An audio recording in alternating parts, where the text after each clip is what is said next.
Maintenant, nous sommes liés à l'héritage de la guidance. Maintenir la guidance avec l'héritage de la prière. Et maintenant, le verset qui fait peur. وَخَلَفَ مِن بَعْدِهِمْ خَلْفٌ. Après eux, après les personnes qui ont conservé cet héritage, beaucoup de temps après eux, vint une autre génération de khalf, de personnes inutiles, de perdants, de déceptions.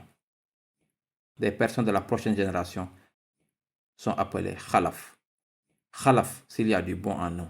يعني يراد منها من خلف الأخيار ويراد من خلف بسكون اللام الأشرار. Dans le langage, quand vous dites khalaf, vous parlez des générations futures dont vous êtes fiers. Et quand vous dites khalf avec sukun, lorsque vous mettez un sukun dessus, alors ce sont les générations futures qui sont des déceptions, qui sont inutiles. Allah dit, puis après eux, des khalf sont venus. Une génération inutile, une génération décevante est arrivée. Qu'est-ce qui les rend si décevants? Écoutez ceci. Ada us salat.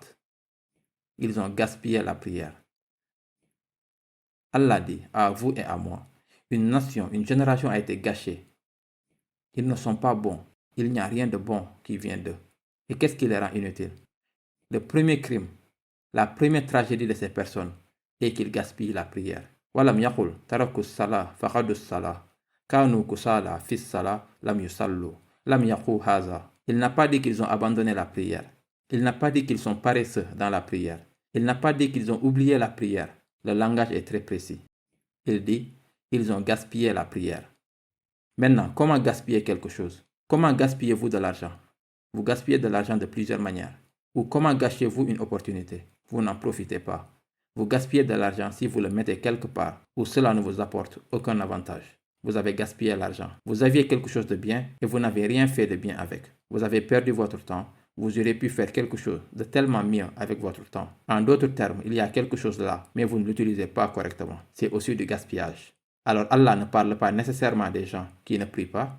Il ne limite pas la conversation aux personnes qui ne prient pas. Il parle de personnes qui ne bénéficient pas de leur prière. Ils n'en bénéficient pas. Ils le gaspillent.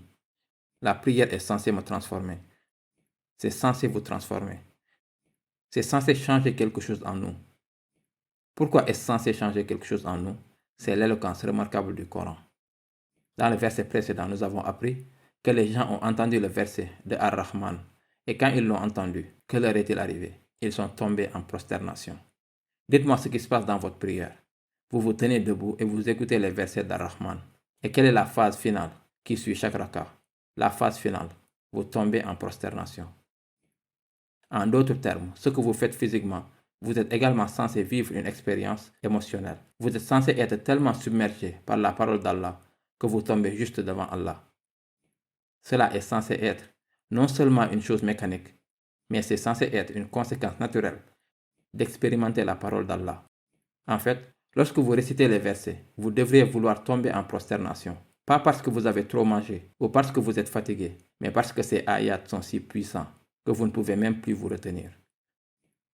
Vos genoux vacillent parce que vous venez d'être submergé par Allah et vous voulez juste tomber. Quand est-ce que la prosternation est-elle décrite dans le Coran? Quand les magiciens ont vu la puissance d'Allah, le bâton se transformant en serpent. Les gens ordinaires, ils pensent tous que c'est de la magie. Les magiciens ont un serpent, Moussa a un serpent, mais les magiciens connaissent leur métier. Cela n'était donc pas de la magie, ce n'était pas réel. Alors qu'ont-ils fait? Que leur est-il arrivé? Ils sont tombés en prosternation. Quand les gens du livre sont venus visiter Rasulallah sallallahu alayhi wa sallam, se demandant, nous avons entendu dire qu'il y a un prophète ici. Il y a un prophète mentionné dans nos livres également. Nous voulons voir si vous êtes un menteur ou non. Ils ont entendu un peu de Coran et qu'ont-ils fait? Qu'est-ce que le Coran décrit? Ils sont tombés en prosternation. L'idée de la prosternation dans le Coran survient quand les gens sont submergés. Lorsque la famille de Yusuf alayhi salam s'est réunie à nouveau, ils l'ont vu et ils étaient... C'est le même gamin que nous avions jeté dans un puits. Ils étaient tellement submergés par la puissance d'Allah, d'avoir protégé qui il décide et de le garder sur la bonne voie, qu'ils sont tombés en prosternation. Ils ne pouvaient tout simplement pas s'en empêcher, mais ils sont tombés en prosternation.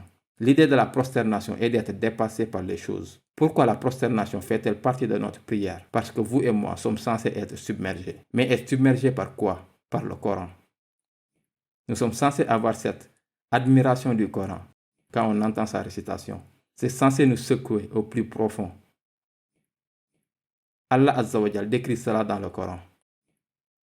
Wa iza zukirallah wujilat qulubuhum wa iza tuliyat alayhim ayatuhu zadathum imanan. Lorsque les ayats leur sont récités, cela leur augmente la foi. Leurs cœurs tremblent, leurs cœurs sont submergés juste en entendant la parole d'Allah.